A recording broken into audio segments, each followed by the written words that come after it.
once you install RS Plus injectors, would I be able to utilize them with all stage 3 stages of my tunes that I purchase, including stock, or would it run too rich for anything else? Now, stock is stock. Yeah. You have to go on any calibration. Stock is 100% stock.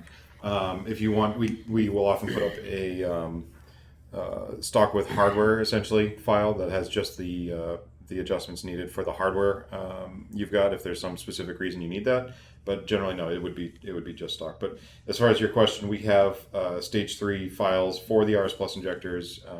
For all the various fuels that the normal stage 3 supports. So yeah, the files will still be there. But if a file is compatible with RS Plus injectors, it will say that. Yep.